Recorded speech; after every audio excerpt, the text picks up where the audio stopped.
It's the Easter Bunny generation, brother. Beautiful on the outside, empty on the inside.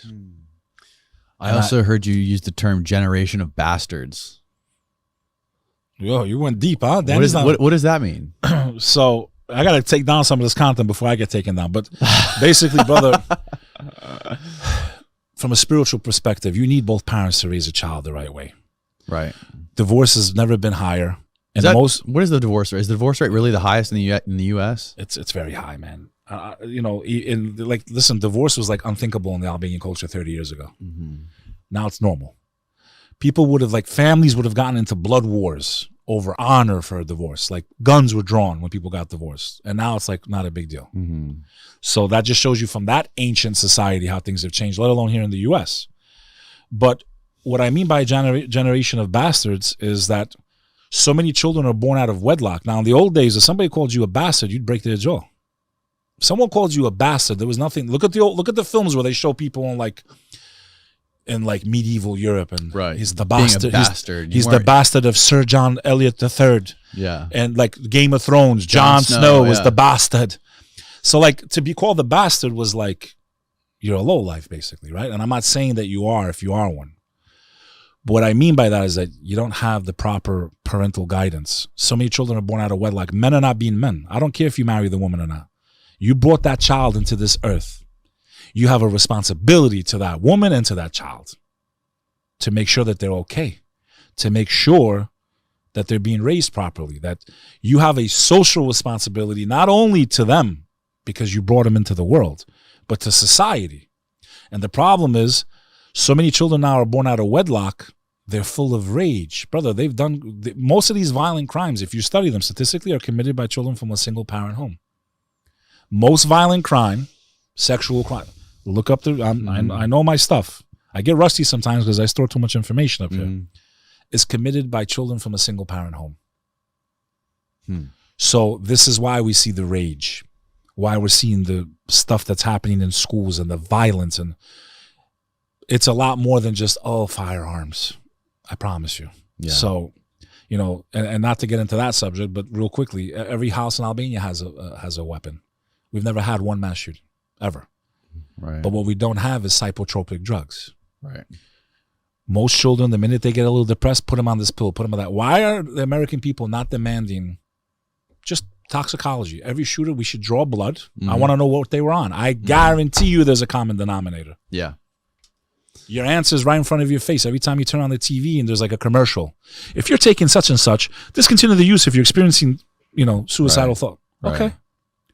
The answer's right there. Clearly some of these drugs make people. Yeah, but I mean, one of the fundamental things too that I see with people nowadays is might want to cut that word out. Not finding there's no sense of purpose. A lot of people, especially older people, people in their 50s, maybe even 40s, they can't figure out a way to benefit or bring any sort of value to society. And that is the worst thing for a human being. Having that feeling of no purpose and bringing no value. That is the most depressing thing. Most people don't even want to know what they want to do in their life, even if it's just a dream. I'll sit there and talk to people, and I talk to a lot of young people because I've shifted more towards motivational speaking, inspiring people, with my work, the comeback team, to inspire people to never give up no matter where you are. I've had some of the most extraordinary people come on my show, people that are paralyzed from the neck down, people who lost everything, people who have been through addiction and crawled their way out of it and have turned their lives around above and beyond people that didn't have those problems. So I agree with you. I think one of the biggest problems we have is that most people don't know what their purpose is or what their why is. And the sad part is, instead of trying to figure that out and spend time on that, they waste their time in idle, stupid activities. I always say you'll never be a player if you're someone else's fan. I know that sounds a little weird, but I'll explain that. I can't tell you how many people I know watch sports, nothing wrong with it. Everything has a time and purpose.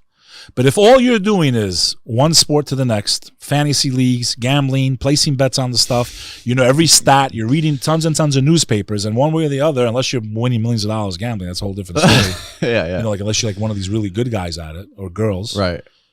You wasted so much time and resources and money on something that's never going to change your life. If anything, it costed you your life. Mm-hmm.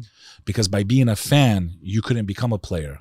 How can I be a player in the game of life if all I do is spend my time and my resources watching other people living their dreams? So that's why I say you'll never be a fan. I'm sorry, you'll never be a player if you're someone else's fan. Yes, you should admire people that are successful. But I mean like when you're really a fan, all you do is sit there and watch and study and the jersey and paint the face. And you that time could have been used better in your life or your children's life. Or so it's the same thing as TikTok, scrolling Instagram, watching, very addictive. Watching football. I'm guilty of it. It's mind-numbing a little bit. But I am a content creator, and it does kind of serve a purpose a little bit for work.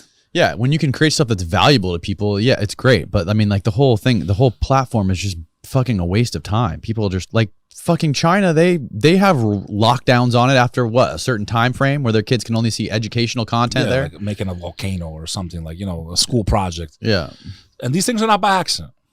You know, dumbing down of the American. We need to like really wake up, bro. We need to read. We need to study. We need to have purpose. And if we don't know, if you're young and you're listening to this show and you're in your 20s already, you should start having an idea. The secret to life is not making it. It's knowing what you want. Once you know what you want, you gravitate towards it and things do fall into place. And I don't care how far behind you are. Wherever you are right now at this moment in your life, there's someone that started further away from the same dream you have and they already got it. Meaning someone in worse circumstance than you was able to get to where you dream of going, and you have no excuse. Get up. Start today.